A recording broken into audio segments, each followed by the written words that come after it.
नमस्ते दोस्तों, आज के इस वीडियो में हम बवासीर होने के जो अलग अलग कारण हैं उस बारे में शास्त्रीय जानकारी प्राप्त करने की कोशिश करेंगे। ऐसा देखा जाता है कि बवासीर होने के कारणों को लेकर मरीज में या समाज में बहुत गलतफहमी होती है। आज इस वीडियो से हम यह सारी गलतफहमी दूर करने की कोशिश करेंगे और बवासीर के कारणों की सही जानकारी जानेंगे। आगे बढ़ने से पहले मैं अपना खुद का परिचय देना चाहूँगा। मैं डॉक्टर सुधाकर तोड़कर पिछले 13 सालों से महाराष्ट्र के छत्रपति संभाजीनगर जिले में बवासीर विशेषज्ञ के रूप में मेडिकल प्रैक्टिस कर रहा हूँ। दोस्तों, बवासीर होने के जो वजह है उसमें से अधिकतर कारण अपने खान पान से संबंधित है। आयुर्वेद शास्त्र में पुरातन ऋषियों ने मरीज का अतिशय सूक्ष्म निरीक्षण करके बड़े विस्तार पूर्वक बवासीर होने के कारणों का विवेचन किया है। तो सबसे पहले हम आयुर्वेद शास्त्र में बवासीर होने के जो कारण बताए गए हैं उसके बारे में जानने की कोशिश करेंगे। आयुर्वेद अनुसार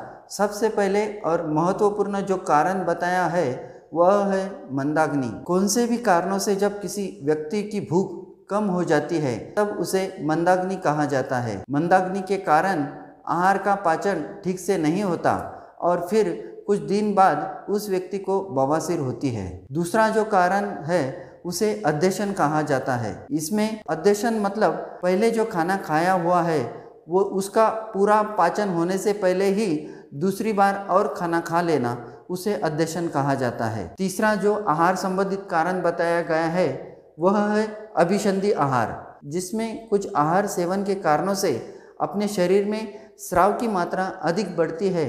ऐसे आहार को अभिसंधि आहार कहा जाता है। विरुद्धासन भी बवासीर होने का एक कारण बताया गया है। विरुद्धासन मतलब अलग अलग गुणों का आहार एक साथ सेवन करना, जैसे कि शीत और उष्ण गुण के आहार को एक साथ सेवन करना। असाथ में भोजन करना मतलब जो आहार हमारे शरीर को सूट नहीं होता है, ऐसा आहार सेवन करने से भी बवासीर होता है, उसे असाथ में भोजन कहा जाता है। यह हुई आहार से संबंधित आयुर्वेद शास्त्र में बताई गई बवासीर होने की अलग अलग कारण। अब हम हमारे रोज के जीवन में कैसे जीते हैं, जिसे हम लाइफस्टाइल बोलते हैं, उसे आयुर्वेद में विहार बोला गया है। इस विहार से संबंधित मतलब लाइफस्टाइल से जुड़ी बवासीर होने की जो कारण है उसे अब हम समझने की कोशिश करेंगे। उसमें सबसे पहले जो कारण बताया है वह है अव्यायाम, मतलब व्यायाम बिल्कुल न करना या अति व्यायाम करना, मतलब अपने शरीर की कैपेसिटी से ज़्यादा व्यायाम करना। दूसरा जो कारण है वह है दो पैरों पर ज़्यादा देर तक बैठे रहना, जिसे आयुर्वेद में उत्कटासन कहा गया है। वेग को धारण करके रखना, मतलब हमें जब शौच को जाने की इच्छा होती है परंतु किसी कारणवश हम टॉयलेट को जाते नहीं और उस अर्ज को पकड़ कर रखते हैं, ऐसा करने से भी बवासीर होती है। दिन में अधिक सोना और देर रात तक जागना, यह भी बवासीर होने का कारण बताया है। कड़क जगह पर अधिक समय तक बैठे रहना, टॉयलेट में अधिक जोर देना, मतलब अधिकतर मात्रा में स्ट्रेनिंग करना, यह भी बवासीर होने के कारण है। महिलाओं में गर्भस्राव होना, गर्भपात होना, डिलीवरी होना, यह भी बवासीर होने के कारण बताए गए हैं। मलावष्टंभ, जिसे कॉन्स्टिपेशन कहा जाता है, यह भी बवासीर होने का एक प्रमुख कारण है और अधिकतर मात्रा में बवासीर के मरीजों में यह कारण दिखाई देता है। पेट ठीक से दररोज साफ न होना, टॉयलेट ज़्यादा गाढ़ा होना, जरूरत से ज़्यादा जोर लगाना पड़ना, यह सब मलावष्टंभ मतलब कॉन्स्टिपेशन के लक्षण है। कुछ मरीजों में अतिसार होना, मतलब डायरिया होने से भी बवासीर होती है। गुदस्थान पर कुछ कारणों से आघात होने पर, मतलब ट्रॉमा होने के कारण से भी बवासीर होती है। तो दोस्तों, यह थी आयुर्वेद शास्त्र अनुसार बवासीर होने के अलग अलग कारणों की जानकारी। अब इसके बाद हम मॉडर्न मेडिकल साइंस मतलब एलोपैथी के अनुसार बवासीर किस कारणों से होता है वह समझने की कोशिश करेंगे। एलोपैथी में सबसे पहले जो कारण बताया है वह है अनुवंशिकता, जिसे हेरिडेटरी कहा जाता है। अधिकतर फैमिली में बवासीर सबको हुआ दिखाई देता है, जैसे कि बेटे को है, बहन को है, पिताजी को है, भाई को है, इन सब लोगों को बवासीर होता है, जिसे हेरिडेटरी कॉज यानी कि आनुवंशिक कारण कहा जाता है। प्रोलॉन्ग स्ट्रेनिंग मतलब टॉयलेट को लंबे समय तक जोर देते बैठना, यह भी एक कारण मॉडर्न साइंस में बताया है। इसी के साथ ही क्रोनिक कॉन्स्टिपेशन होना, डायरिया होना, आहार में फाइबर की मात्रा कम होना, यह भी